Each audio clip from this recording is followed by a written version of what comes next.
పేరిట మీ అందరికీ షలోం. ఈరోజు దేవుని వాగ్దానము. సియోనులో నుండి యెహోవా నిన్ను ఆశీర్వదించును. నీ జీవితకాలమంతయు యెరూషలేముకు క్షేమము కలుగుట చూచెదవు. 128వ సంకీర్తన 5వ వచనం. ప్రియులారా, ఈ ఉదయము వాక్యదానములోనికి వెళ్లే ముందు తలలు వంచి 1 నిమిషము ప్రార్థన చేసుకుందాం. పరిశుద్ధుడవైన మా తండ్రి, ఈ పవిత్రమైన లెంట్ దినాలలో మమ్మల్ని నీ సన్నిధికి పిలుచుకున్నందుకు వందనాలు. అయ్యా, ఈ దినము వాక్యము ద్వారా మాతో మాట్లాడండి. మా హృదయాలను తెరిచి నీ దీవెనలను పొందుకునేలా మమ్మల్ని సిద్ధపరచండి. నీ దాసుడనైన నన్ను నీ సిలువ చాటున మరుగుపరిచి నీ ఆత్మ ద్వారా బలపరచమని యేసు క్రీస్తు నామమున అడిగి పొందుకొని ఉన్నాము తండ్రి. ఆమెన్. ప్రియులారా, ఈ లెంట్ కాలము అంటే కేవలము ఉపవాసము మాత్రమే కాదు, అది దేవుని ఆశీర్వాదాల వైపు మన ప్రయాణాన్ని సరిచేసుకునే సమయం. ఈ కీర్తనలో భక్తుడు ఒక గొప్ప సత్యాన్ని చెబుతున్నాడు. ఆశీర్వాదము ఎక్కడ నుండి వస్తుంది? అది సియోను నుండి వస్తుంది. సియోను అంటే దేవుని నివాస స్థలము, దేవుని సన్నిధి. మనము లోకపు మార్గాల ద్వారా క్షేమాన్ని వెతుకుతాము, కానీ నిజమైన క్షేమము దేవుని వాక్యము ద్వారా మాత్రమే లభిస్తుంది. ప్రియులారా, దేవుని యొక్క సన్నిధి ఉన్న దగ్గర దేవుని ఆశీర్వాదములు ఉంటాయి. వారు జీవితకాలమంతా కూడా క్షేమమును చూస్తారు. సర్వోన్నతుడైన దేవుడు, సర్వాధికారి అయిన దేవుడు ఏదైనా నీకివ్వగలడు, చేయగలడు. ఆయన జ్ఞానమునకు మితిలేదు అని లేఖనములు తెలియజేస్తున్నాయి. అటువంటి దేవుని నుండి ఆశీర్వాదములు ఎవరు కోరుకోరు చెప్పండి? అందరూ కోరుకుంటారు. అందరికీ దేవుని యొక్క ఆశీర్వాదము కావాలి కదా. మనుషుల ద్వారా వచ్చే ఆశీర్వాదం వలన ఏ ఉపయోగమో ఉండకపోవచ్చేమో, కానీ దేవుని నుండి వచ్చే ఆశీర్వాదము నీ జీవితాన్నే మార్చివేస్తుంది. నీకున్న సమస్యల నుండి నిన్ను విడిపిస్తుంది. నువ్వు కారుస్తున్న కన్నీటిని తుడుస్తుంది. నువ్వెక్కలేను అనుకున్న ఎత్తైన కొండకు నిన్నెక్కిస్తుంది. ఈరోజు బహుశా ఈ వాక్యము వినిచిన నీ యొక్క స్థితి ఎటువంటి ఆశీర్వాదము లేనిదిగా ఉన్నదా? ఈ నా జీవితంలో నేనింతవరకు ఏ క్షేమాన్ని చూడలేదండి, ఎప్పుడు చూసిన కష్టాలేనండి, పుట్టిన నాటి నుండి నాకు సుఖము లేదు, నా జీవితంలో సంతోషము లేదు అని నువ్వు ఆలోచిస్తున్నావా? నీ హృదయము బరువుతో నిండుకుందా? నీ యొక్క అనారోగ్యము వలన నువ్వు కలవరపడుతున్నావా? అయితే ఈరోజు దేవుని లేఖనములు నీకు చాలా తేటగా తెలియజేస్తున్నాయి. దేవుడు నిన్ను ఆశీర్వదించబోతున్నాడు. నీ జీవితకాలమంతా నెమ్మదిగా, సంతోషముగా, ఆనందముగా గడపబోతున్నావు. ఈరోజు ప్రజలు వారి జీవితంలో క్షేమము కోసము, సంతోషము కోసము, వారి అభివృద్ధి కోసము, వారి బ్రతుకు మార్చుకోవడము కోసము ఎక్కడెక్కడికో వెళుతుంటారు. ప్రాంతాలు మారుతారు. వాస్తులు సరిగ్గా లేవని గృహాలు మారుస్తారు. సొంత ఇల్లైతే పడగొట్టి మళ్ళీ కట్టిస్తారు. చేతులకు, మెడలకు ఏవేవో తగిలించుకుంటారు. ఎన్నో చేస్తారు. అయినా సరే వారి జీవితాలు మారుతాయా అంటే అది ఉండదు. ఉన్న డబ్బంతా వ్యయము చేసుకుని, ఉన్న సమయాన్ని వృధా చేసుకుని చివరకు ఒంటరిగా మిగిలిపోతారు. ఆశీర్వాదాలు పక్కన పెడితే దరిద్రము ఎక్కువ అవుతుంది. ఎక్కడికి వెళ్ళినా మనుషుల జీవితాలు మారవు. ఎలా మారుతుంది? ఎలా ఆశీర్వదింపబడతారు అంటే దేవుని యొక్క సన్నిధి కలిగి ఉన్నవారు ఆ ఆశీర్వాదాలను పొందుకుంటారు. ప్రియ సహోదరి, సహోదరులారా, అబ్రహాము, లోతు ఇద్దరు 2 ప్రాంతాలను ఎన్నుకున్నారు. లోతు ఎన్నుకున్న ప్రాంతము ఎంతో సుందరంగా ఉంటుంది, కానీ అబ్రహాము ఎంచుకున్న ప్రాంతములో ఏమీ ఉండదు, నిర్మానుష్యంగా ఉంటుంది. అయినా సరే అబ్రహాముతో దేవుని సన్నిధి ఉన్నందున, దేవుని కాపుదల ఉన్నందున అబ్రహాము ఉన్న ప్రాంతంలో అభివృద్ధి చెందాడు, ఆశీర్వదించబడ్డాడు. మన జీవితాలు మారాలనంటే మనము మారాల్సిందే, ప్రాంతాలు కాదు. మనము మారాల్సింది ఇల్లు కాదండి, ముందు మనమే మారాలి. మనము దేవుని యందు భయభక్తులు కలిగి ఉండాలి.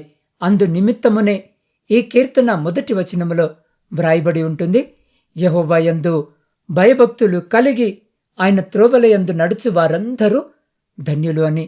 ఎవరు ధన్యులు అంటే ఆస్తులు సంపాదించుకునేవారు కాదు, పెద్ద పెద్ద ఉద్యోగాలు చేసేవారు కాదు, ర్యాంకులు కొట్టేవారు కాదు, విదేశాల్లో వెళ్ళేవారు కాదు. కాని దేవుని యందు భయభక్తులు గలవారు ధన్యులు. ఏంటి బ్రదర్ ఆ ధన్యత అంటే? అది అందరికీ ఉండదండి. కోటీశ్వరులకు కూడా ఈ ధన్యతను అనుభవించలేరు, కొనుక్కొనలేరు, పొందుకోలేరు. అదే జీవితకాలమంతా కూడా క్షేమమును చూడడము. క్షేమము అంటే కేవలము మనకే కాదండి, మన కుటుంబానికి కూడా. మనమెంత గొప్పవారమైనా, ఎంత పేరు సంపాదించినా, సమాజంలో మంచివాళ్ళు అని అనిపించుకున్నా, మన బిడ్డలు చెడ్డవారైతే, వారు అజ్ఞానముతో నడుచుకుంటే, వ్యసనాలు కలిగి జీవిస్తుంటే మనలో ఆనందము ఉంటుందా? మనము సంతోషముగా జీవించగలమా? మనమెంత గొప్ప స్థితిలో ఉన్నా మన భార్య లేదా మన భర్త పాపములో ఉంటే, అక్రమ సంబంధాలు కలిగి ఉంటే నెమ్మదిగా మనము జీవించగలమా? మనము ప్రేమిస్తున్న వారు అనారోగ్యముతో ఉంటే మనకి మన ఉద్యోగము, మన సంపద, మన పేరు సంతోషాన్ని ఇవ్వగలవా? లేవు కదా. అదే మనకు మనము నమ్మిన యేసయ్య ఇచ్చే ధన్యత. ఆయన మన జీవితకాలమంతా మనకు తోడుండి మనల్ని అన్ని విషయాల్లో ఆశీర్వదించి మనల్ని క్షేమముగా ఉంచుతారు. ఇప్పుడు చెప్పండి, ఎవరు ఇవ్వగలరు ఇటువంటి ధన్యత? ఎవరు ఇవ్వగలరు ఇటువంటి క్షేమము? ఎక్కడ కొనుక్కోగలము? మనకు కావలసిన నిత్య సంతోషము కేవలము యేసయ్య దగ్గర మాత్రమే మనకు దొరుకుతుంది. కాబట్టి ప్రియ సహోదరి సహోదరులారా, నీ ఆశీర్వాదము, నీ క్షేమము, నీకు సంతోషము అన్నింటినీ ఇచ్చే ఇవ్వగలిగే ప్రభు చెంతకు మాత్రమే నువ్వురా. ఆయన నీకు క్షేమాన్నిస్తాడు.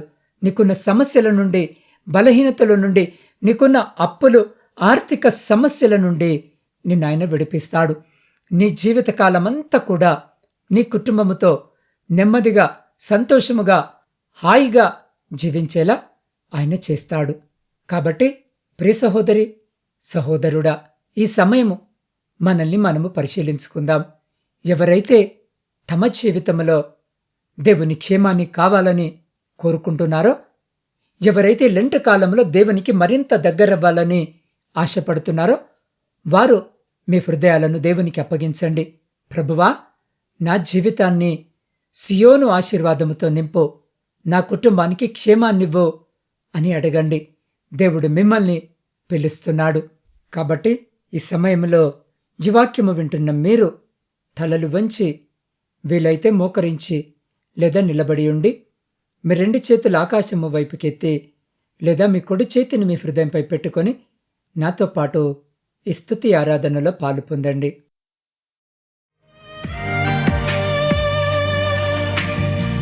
సియోను నుండి వచ్చును ఆశీర్వాదం, నా యేసు సన్నిధిలో దొరకును సమాధానం. జీవిత కాలమంతా కృప నన్ను వెంబడించును, నీ కౌగిలిలో నా హృదయం విశ్రమించును.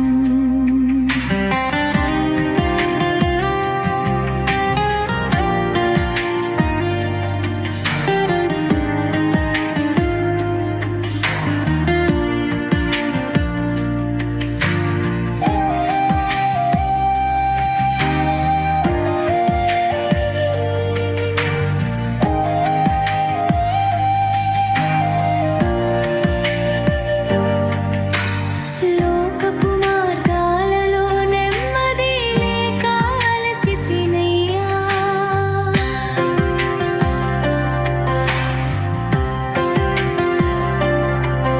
నీ సిలువ నీడలో చేరి శాంతిని పొందితినయ్యా. యెరూషలేము క్షేమమును కళ్ళారా చూపెదవు, నా కన్నీటి లోయలను దీవెనలతో నింపెదవు.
అవును ప్రియ సహోదరి సహోదరుడా, సియోనులో నుండి అపరిశుద్ధాత్ముడైన దేవుడు నిన్ను ఆశీర్వదిస్తాడు.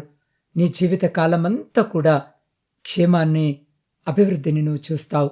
కాబట్టి ఈ సమయంలో ఈ మాటలు వింటున్న నీవు ఉన్న స్థితిలోనే కళ్ళు మూసుకొని నాతో పాటు ప్రార్థనలో ఏకీభవించు.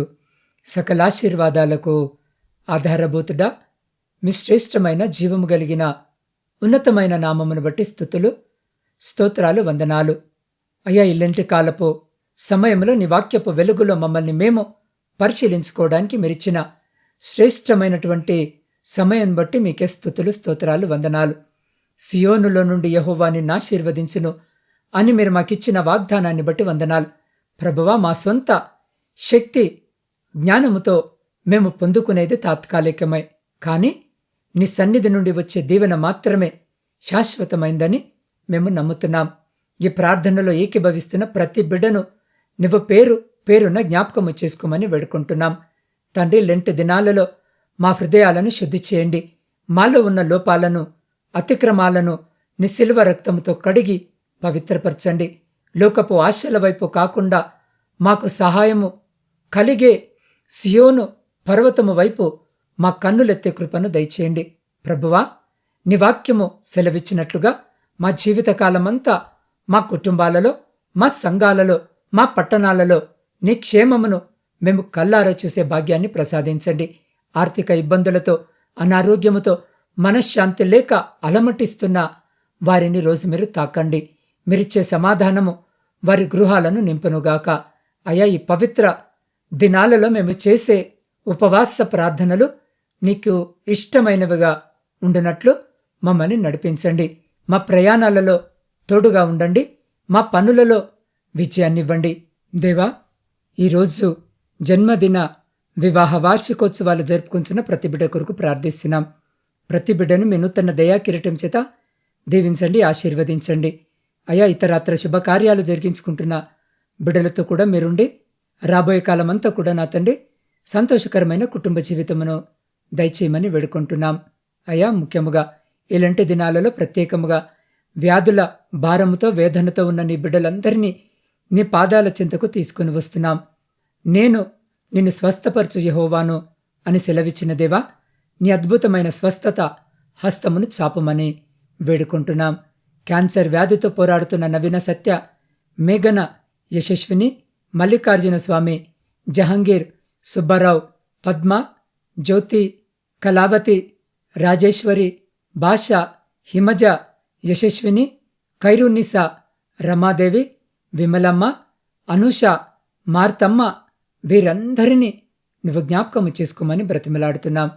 ఆ భయంకరమైన వ్యాధి మూలాలను నీ రక్తముతో కాల్చివేసి వారికి సంపూర్ణ ఆరోగ్యాన్ని ప్రసాదించండి.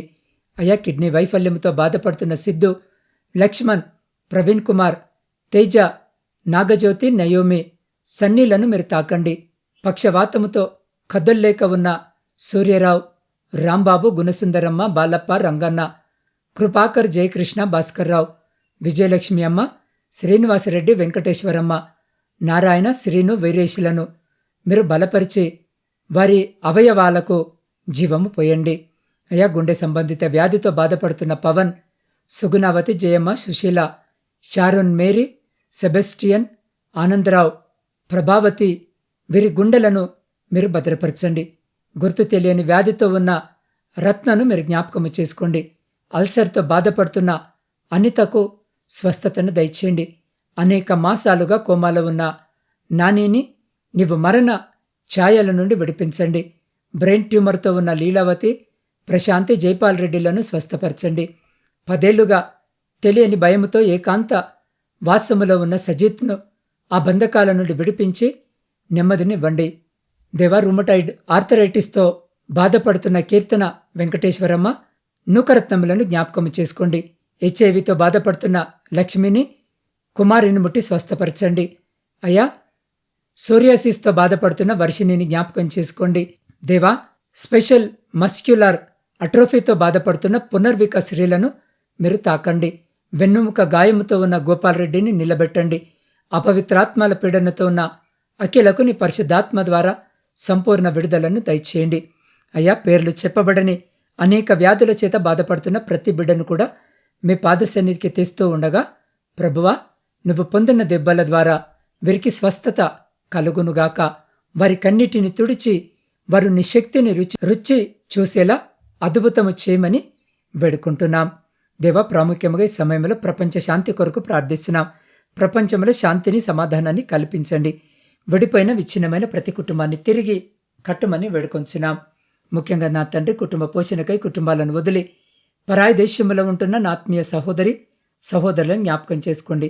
వారి చేతుల కష్టార్జితం ఆశీర్వదించండి.